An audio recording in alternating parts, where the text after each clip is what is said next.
নমস্কার বন্ধুরা, আমি প্রতিমা আবার চলে এলাম আপনাদের সামনে দারুণ মজার একটা রেসিপি নিয়ে। আজকে করব হাঁসের মাংস কষা রেসিপি বা ভুনা রেসিপি। তাই দেখুন, এখানে হাঁসের মাংসগুলো ভালোভাবে সাফা করে ধুয়ে নিয়েছি। আর এখানে আদা কেটে নিয়েছি, রসুন, আর এখানে নিয়েছি পেঁয়াজ কুচি আর আলু। খুব কম সময়ে আমি রান্নাটা করব। মিক্সিং জারে আদা রসুন দিয়ে দিলাম, দিয়েও শুকনো লঙ্কা দিয়ে দিলাম, জিরা, ধনে, আর দিব অল্প একটু জল। একটা স্মুথ পেস্ট তৈরি করে নিব। দেখুন, পেস্টটা কিন্তু একদম মিহি পেস্ট হয়েছে। এবার এইদিকে মাংসটা ম্যারিনেট করে নিব। দিয়ে দিলাম পেঁয়াজ কুচিগুলো, দিয়ে দিলাম আলু। আমি আলুগুলো এক্সট্রা ভাজবো না, খুব কম সময়ে দারুণ হাঁসের মাংসর কষা রেসিপি তৈরি করে নিতে পারবেন।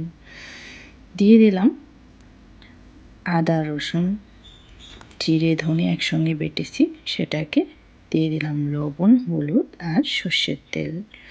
দিয়ে মাংসগুলোকে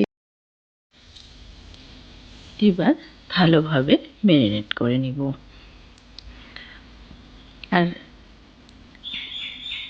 ভিডিওটা স্কিপ না করে পুরোটা দেখার অনুরোধ জানালাম সকল বন্ধুদের কাছে। দেখুন, এটাকে আমি রেখে দিব সাইডে।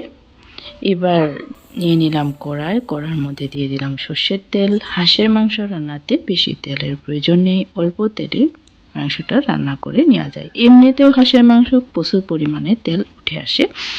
দেখুন, এখানে আমি ফোড়নে দিয়েছি গোটা গরম মশলা, তেজপাতা, শুকনো লঙ্কা আর জিরে।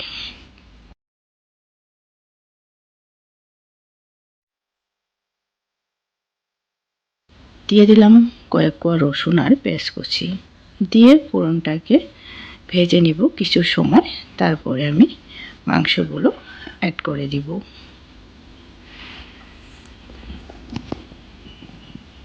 হাঁসের মাংস অনেকবার আমি রান্না করে বন্ধুদের সঙ্গে শেয়ার করে নিয়েছি। আজকে কিন্তু হাঁসের মাংসর ভুনা বা কষা করব। দেখুন, এভাবে কম সময়ে দারুণ একটা রেসিপি তৈরি করে নিতে পারবেন, কোনো ঝামেলা ছাড়াই। ঘরে থাকা সামান্য কিছু উপকরণ দিয়েই তৈরি করে নিতে পারবেন এই রেসিপিটি।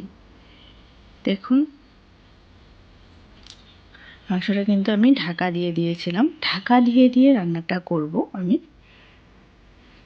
ঢাকা দিয়ে আবার আমি ভালোভাবে নাড়াচাড়া করে কষিয়ে নিচ্ছি মাংসটাকে বেশ ভালোভাবে।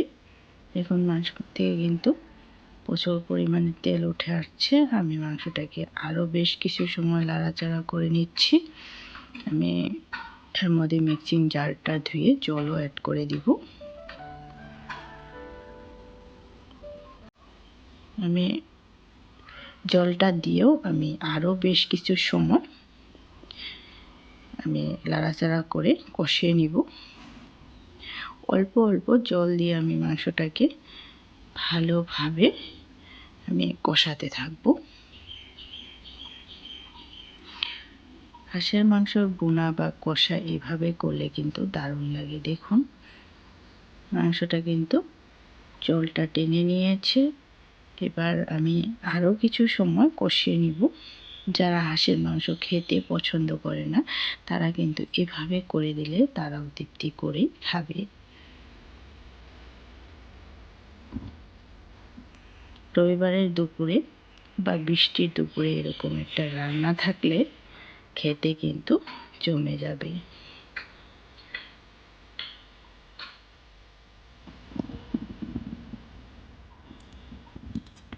মাংসটা কিন্তু ভালোভাবে কষে নিতে হবে। ভালোভাবে কষানো হলে মাংসের টেস্টটাও কিন্তু দারুণ লাগে।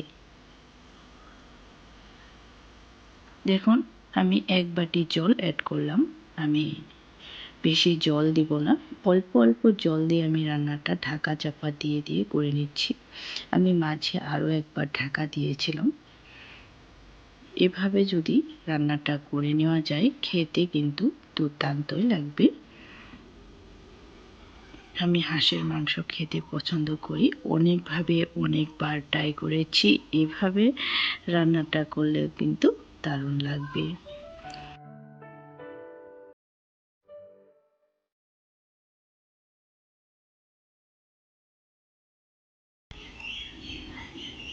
দেখুন আরও একবার ঢাকা দিয়ে ঢাকাটা তুলে নিলাম।